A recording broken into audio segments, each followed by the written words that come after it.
This Week in Richmond is made possible in part by Dignity Memorial, caring for our communities with a network of funeral homes and cemeteries in Virginia and throughout North America. More information about Dignity Memorial's providers is online at dignitymemorial.com. Alpha Natural Resources, an energy company dedicated to respecting the land. Alpha Natural Resources, we power the world through the energy of our people. Haley Buick GMC, the place for a new Verano or Terrain Denali, in Richmond and online at haleybuickgmc.com. Everywhere there are lighting poles, there's one more opportunity to save money. Intelligent Illuminations provides cost-effective wireless lighting solutions for roadway or area outdoor lights. Kanawha Valley Arena, Virginia's cowboy town, hosting an array of events from Civil War reenactments to diesel truck pulls. More information online at virginiarodeo.com. The Virginia Chamber of Commerce, the voice of the Virginia business community, working in legislative, regulatory, and political arenas to promote the free enterprise system. So what do you do? Information about getting involved in advanced technology careers, making everything from clean energy to life-saving medicine, is available at dreamitdoitvirginia.com. Additional support is provided by these sponsors.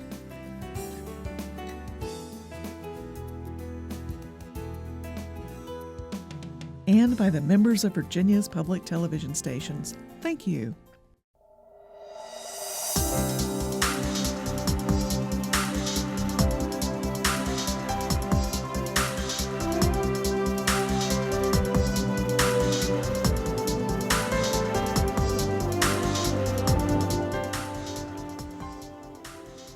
Welcome to This Week in Richmond, and a very special welcome to Senator Frank Wagner, Senator Bill Carrico. Thank you both for being on This Week in Richmond. You've been serving in the Senate for quite a few years, and both of you served in the House of Delegates.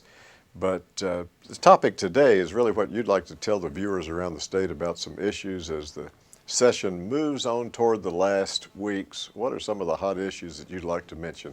Frank, I'll start with you and then with Bill. Well, I think certainly one of the issues that's been near and dear to my heart was the announcement earlier of the FAA announcing as Wallops Island, one of those areas is going to be, for lack of a better term, a free fly zone for unmanned aerial vehicles. And to that end, they've been working a long time. You know, we own the 2 launch pads there where the the rockets are currently resupplying a space station and also making trips to the moon. We see a chance here with the award to Virginia Tech. Old Dominion University is involved in our area, and of course Wallops Island, outstanding facility where there is some activity with UAVs already going on, a dedicated UAV runway to add to our launch pads to make this, I think, what's going to be a brand new high-tech center. I think the commercial marketization of unmanned aerial vehicles is going to be huge, and I would hope that a big part of what we do down here, certainly every candidate rolls off their lips during election, and I try to follow up, is about economic development and jobs. What can we do to help create economic development and jobs? And we have a great opportunity with that FAA announcement to really bring it home if we're willing to invest a very small amount of money in infrastructure and a little bit of money in marketing to try to bring this industry, this really growing industry. We've all seen the drone strikes and what they're capable of. We have no idea what the commercial applications are in terms of agriculture, in terms of inspection of rail lines, power lines. It could go on and on and on. A brand new exciting market. Heck, Amazon announced packages delivered by UAVs. So certainly there's all kinds of opportunities. I think it's instrumental upon us to capture as much of that business as we can here in Virginia. High tech, high pay, a lot of spin-off, direct manufacturing opportunities, everything I think we need. So that's been one of my focuses this session. Oh, that's a major one. Bill? Yeah, I think economic development is a big part of what we focused on also as a Southwest Virginia delegation. As you know, we had a couple of bills here dealing with the city of Bristol and their quest to do an economic development project there off of Exit 5. And we're still working on trying to get the language right on that so they can move forward with that retail development there. Also, the CO2 study that we passed through the Senate, and there's a bill coming over from the House that's identical to it that will give us a seat at the table to be able to determine what those CO2 numbers will be instead of letting the EPA, federal government, dictate that with our coal burning and gas burning plants in Southwest Virginia to keep our energy costs low. some of the selenium studies that I put forward that will give us another ability to mine more of the coal that we have, which in essence affects Senator Wagner's area too, because we ship a lot of coal by rail through the ports there. And as Senator Wagner was talking about Wallops Island, we have a lot of technical groups our way that is very interested in what's going on there. Jack Kennedy's been a big supporter of Wallops Island, and our tech groups there that work with CGI and Northrop Grumman in Southwest Virginia now. So we've focused mainly on our coal and gas industry, trying to overcome some of the overreaching regulations that the EPA is putting forward to keep them moving, and on the development there in Bristol to try to keep it on track and being able to be developed. And I guess the next question that we address coming up in the budget when it comes out on Sunday is where we go with the Medicaid issue, and that's going to be an interesting battle. There's still quite a bit of heavy lifting left to do in both chambers and your committees. You know, it's great that you all talk about some of the economic development issues, because I don't know that those always make the front page. It tends to be Senate reorganizes, House this. I mean, it's the battles that do occur, but it doesn't get down to sometimes to the nitty gritty jobs issues that you work on. Well, I think we've done a yeoman's job over the last, well, I've had the opportunity and privilege of serving 23 years now, and we've been jealously guarding, making sure that we create a fertile soil in Virginia for businesses to develop and entrepreneurs, allow them to do what they do best, and that is go out and create jobs and create new industry and business, as well as Bill mentioned, protecting our existing industries and seeing what we can do to enhance those industries also. There's a reason we get #1 ranking to do business in by Forbes magazine consistently year after year. I think we slipped to #2. We redoubled our efforts. We're back to #1 again, and I think that's bore us in good stead. But you have to understand that there's 49 other states that want to be #1, and so That's right. so we have to keep our nose to the grindstone. We have to continue to do those things and foster development where we think it makes sense for Virginia to foster development. But you mentioned how smoothly, before we went on the air, how smoothly the session was running, and it seems to be going. And every time you see something run too smooth, you go, okay, there's got to be a problem coming up. Right. And I think we all know what that problem's going to be, and it's going to be the issue of Medicaid expansion. I think it'll be certainly interesting debate. I hope I'm wrong, but I suspect we won't be able to get a budget out on time, even though the budget committees will have finished their work and the budgets will cross over on schedule. I just think that there's deep divisions, pretty much on partisan lines, between what direction we should take in healthcare. And I think there's just been a number of issues. Certainly I've heard from my constituents about what is going on, what's happening to our healthcare system, and a number of us, and I think Bill and I share the same feelings, it's time we not become a part of this. It's time we insist that it be fixed and fixed out of Washington in the current direction we're heading. I don't believe in my heart of hearts is the proper fix, and I'm very concerned for all of my constituents and what their future healthcare policies, those kinds of things, and the inconsistent messages we've heard out of Washington. If you want your doctor, you can keep your doctor. If you want your health care plan, over and over again, we've heard those things. It's time we put the brakes on and do what we can in Virginia to at least send a signal. No, we're not going to advance till this thing is right, and it's definitely not right the direction we're heading in now. Well, I think I agree with Frank on those issues. I think that you see even over the past week where the president suspended or delayed companies of 50 to 100 employees from having to pay into the system. We're not sure how much money we're going to get back from this expansion if we were to go that way, and it's too big of a risk for Virginia to take at this point in time. Plus, expanding does nothing to reform it. I think the reforming of a Medicaid system is more important right now than expansion. And Frank's right. There is a division on that issue, and I believe that going forward, having the district that probably benefits the most from Medicaid expansion, if you talk to the people, if you look at the polling numbers that we do, 83% of those people even don't agree with us expanding it because they see the federal government plan falling apart.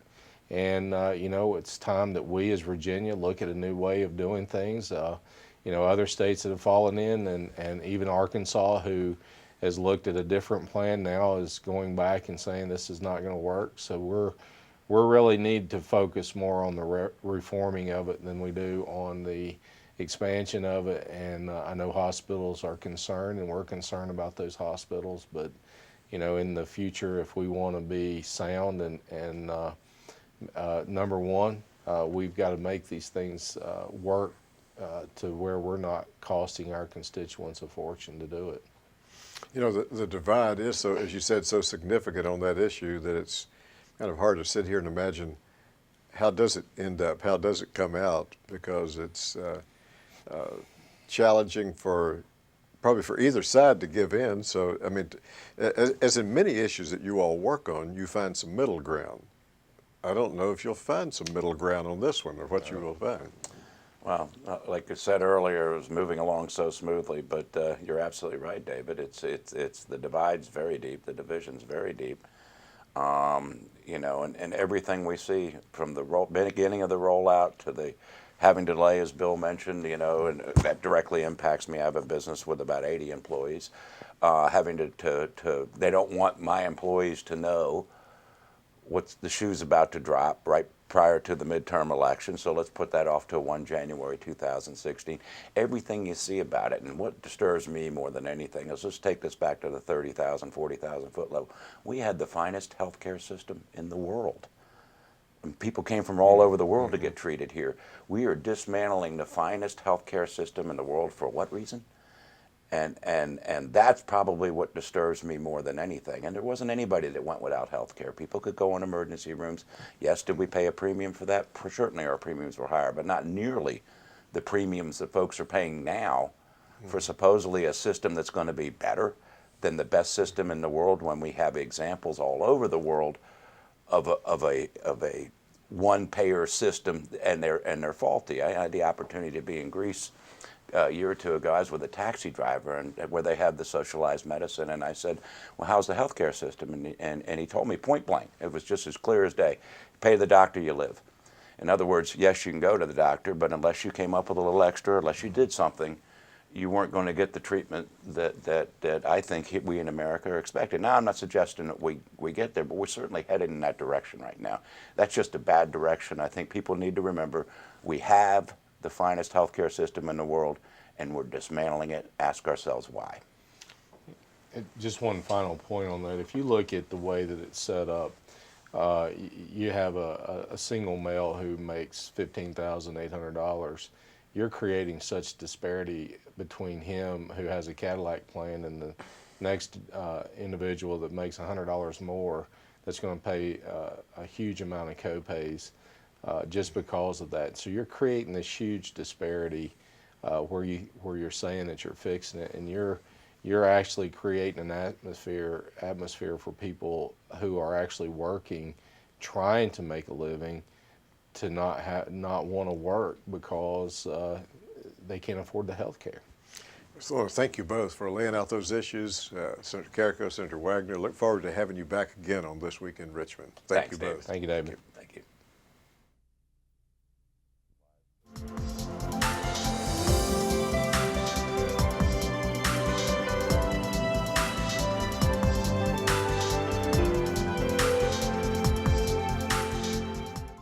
We'd like to welcome two additional senators to this show, Senator Tom Garrett, Senator Bryce Reeves. Thank you both for being on, and we want you to tell our viewers about issues that are really important. Now, you both came in 2012, so I'm not sure which one to go first, so you two decide. Well, we're seatmates, but I'll yield to, I call him General Jackson now because he's got new facial hair. So, okay, we'll yield to General Jackson. Well, Reeves won the coin toss, so technically he's senior than me, but we could go back and forth like this the whole time. I guess the issues that have been important to me this session, economic development is really where it's at. And so we've had a couple bills, one that would allow localities the latitude to use local monies to incent businesses and job creators to come to the locality with the assurance that if they attract jobs that aren't currently in Virginia, that the state will reimburse that local investment. And that bill did not succeed. However, we've worked very closely and are still working with Director of Commerce and Labor, Maurice Jones, Kerry Chenery, Governor McAuliffe's people have expressed some interest in it. Senator Deeds has expressed some interest in it as an engine to bring economic development to rural areas. And so I think next year we'll be back with a bipartisan initiative to create really laboratories for economic development and let localities have a little bit of latitude where state resources aren't available to attract businesses. Now, I say all the time, I'm a free market guy. The reality is, Bryce and I had an employer who was looking at either a county that we split or Mississippi to bring about 55 jobs, average salary about $55,000, $60,000 a year, and these are high school diploma and technical degree type jobs, manufacturing parts for transmissions. And Virginia, with a lot of work from Bryce and myself, was able to put together an incentive package of about $3 million. Well, Mississippi came up with $16 million. Now the business they wanted to come to Virginia. And First and foremost, the locality said, look, if we can get 5 or 6 million, even if Mississippi throws 10 million more than us out, we think we got them. And we lost those jobs. And that, to me, you just got to understand what the appropriate role of government is and what the real challenges are that we're facing. It's ironic to me, I'll digress for a moment, that Democrats campaigned on taking the social issues off the table and focusing on the economy. And then as soon as we got here, they wanted to talk about fetal ultrasounds, and Attorney General Herring wanted to talk about the marriage amendment to the Virginia Constitution. That's a real bait and switch, I think, that was performed. But what we've been focusing on is how do we get Virginia back to work. And with that, I'll just segue in. A couple of the bills that I've really focused on this year, I've really spent since we got out of last session, was offshore drilling and putting us in a favorable light with the administration and positioning us with a bill that is a comprehensive bill with regards to how we manage the resource off our coast. And one of the things that we did not have that has gone through the Senate so far unopposed was, well, maybe there were 2 against it, or maybe 3 at most, but pretty much in a bipartisan support, unanimous support, was to set up an emergency fund, not just for offshore drilling, but now that we're already starting with wind power offshore and cleaner energies, what happens if we do have a catastrophic event offshore? How do we manage that? How do we mitigate those things? We didn't have a vehicle in place to help with that. And sometimes if you are trying to spur private enterprise to do that, the government's role is to make sure that we set it up, in my mind, to help the citizens and private business move forward and help manage some of the risk of everyday life with regards to some of that when we're trying to grow an industry such as that. So that'll go to the House now. That's been a big undertaking, and I'm thrilled that we're able to do that. Now we have a governor that has a relationship with the administration. So now it's time to put it up.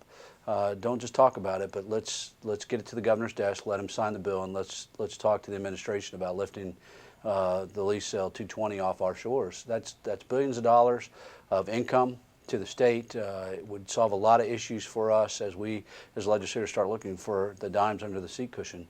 The other issue that I've really been focused on is our veterans issues, and Tom's part of that caucus as well. We have quite a few of our veterans members. One of them in particular is a bill that's gotten quite a bit of attention this year, and that's our service dog bill. And it really came about as a contact. I happened to coach a young man in lacrosse, and his father came to practice one day, and this is how bills get generated. And I think it's kind of, I don't want to say it's unique, but it's probably a way a lot of legislation gets picked. And come to find out, he had a dog with him. I thought he was a canine officer for a police force. Come to find out, it was a service dog. And then most military members, and Tom can speak to this too, is they spent their entire life, at least if they're in uniform, in conflict. Last thing they want to do is come home and deal with more conflict. So they just suck it up and drive on. And I found out that this gentleman had been turned away from establishments on more than one occasion.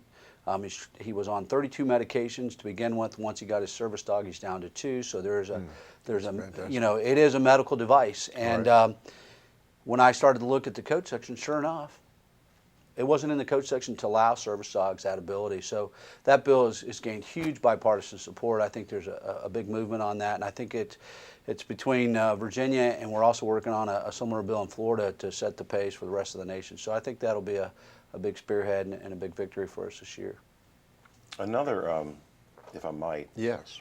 another jobs bill, and I love calling it that, but it is, that we've been able to get out of the Senate this year on a 35-2 vote, was a bill that would allow localities at their discretion to sell any consumer-grade fireworks that the federal Code of Federal Regulations has deemed safe for consumer use. And you know, I mean, I can't lie to you. I like fireworks on the 4th of July. I have been known to maybe stop the car in South Carolina and make a purchase at south of the border. But why are we sending those dollars to South Carolina?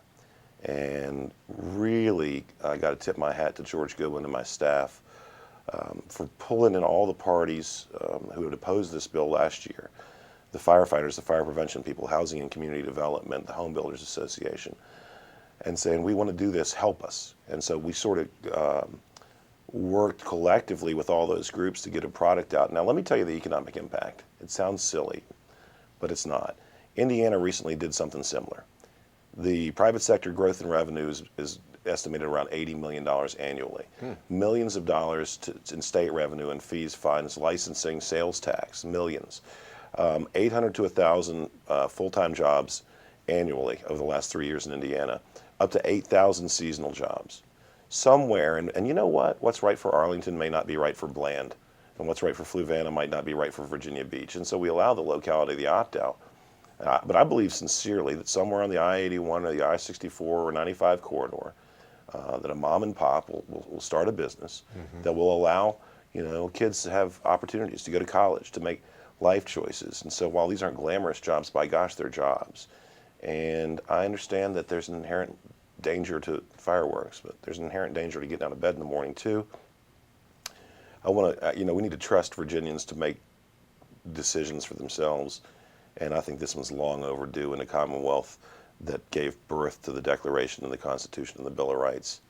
So we'll create some jobs and have a better 4th of July. And I might say, because we've talked about this bill and some of my involvement with volunteer firefighters, you brought everyone to the table and worked something out. And that it's an example, again, of something that doesn't often make the news, where everyone comes together, no one is completely satisfied. Right. Everyone's a little bit problem, but everyone ultimately signs off. The definition of compromise is when everybody leaves the room a little bit. Right. But at the end of the day, I mean, it's a learning process for me. Bryce and I, as you said, have been here. This is our 3rd session, and I don't back down from a fight. It's my nature. But what I've learned over 3 years is it's a whole lot easier to just work with everybody, as opposed to trying to ram a piece of legislation through. And hey, look, I've had people who've been down here 30 years, David, come up to me and go, "How did you get that bill out of the Senate?" I said, "Well, we literally made a list of everybody who opposed it, and then we went to them in June and July and said, help us make this bill acceptable." Superb example. So, great example. We do a lot of that. I think 85–90% of the legislation that we have as a body that passes out of the General Assembly comes out in some form of bipartisan effort to really work together. And you know, I'll be the first person to say it. Tom and I are both seatmates on 90% of our committees. We sit together on the floor, and we've come into this place together. But I can tell you, in the 3 years that we've been here, we've seen the civility, at least on the Senate, start to nosedive. And it's really disheartening, because the Senate is supposed to be the body that is continuity of government, in my mind. You know, our committee assignments were supposed to be for 4 years. To those folks who are in the lobbying community and the businesses that rely on the senators to be able to not be influenced unduly by being removed, those things were gone. And, with some of the rules changes, at some point we were sitting on the floor, and I looked at Tom, and he's a great attorney, and he was a prosecuting attorney. I said, "Tom, if we don't abide by rules and the rule of law, what do we have at this point? Are we in a state?" And I mean, at one point, sitting on the floor, I'm like, if there are no rules and there is no honor, then where are we? And to me, I'll never forget that day, because it just took a chunk out of me. of why I served in uniform and the things that are there's just some things that are duty on our country, and that was chipped away. And then as recently as 2 days ago, what they did to one of the senior members in our body, Chuck Colgan, was we're going to. Let me have that for a second, David, because you can't overstate what Bryce is saying. Yeah. And I'm not the voice of experience. I've been down here for 3 years. But what I know is that every single time we've requested unanimous consent to reconsider a vote, every single time in 3 years, it's been given. Yeah. And there have been times when it frustrated me, but I did it, and that's all And the gone. finest I'm traditions going of to the promise Senate. to have you back on to talk about that some more. I'm getting all kinds of signals that we're out of time. But we'll talk on that some more. Good. But thank you for come introducing back. all those subjects. This Week in Richmond is made possible in part by Dignity Memorial, caring for our communities with a network of funeral homes and cemeteries in Virginia and throughout North America. More information about Dignity Memorial's providers is online at dignitymemorial.com. Alpha Natural Resources, an energy company dedicated to respecting the land. Alpha Natural Resources, we power the world through the energy of our people. Haley Buick GMC, the place for a new Verano or Terrain Denali, in Richmond and online at haleybuickgmc.com. Everywhere there are lighting poles, there's one more opportunity to save money. Intelligent Illuminations provides cost-effective wireless lighting solutions for roadway or area outdoor lights. Kanawha Valley Arena, Virginia's cowboy town, hosting an array of events from Civil War reenactments to diesel truck pulls. More information online at virginiarodeo.com. The Virginia Chamber of Commerce, the voice of the Virginia business community, working in legislative, regulatory, and political arenas to promote the free enterprise system. So what do you do? Information about getting involved in advanced technology careers, making everything from clean energy to life-saving medicine, is available at dreamitdoitvirginia.com. Additional support is provided by these sponsors.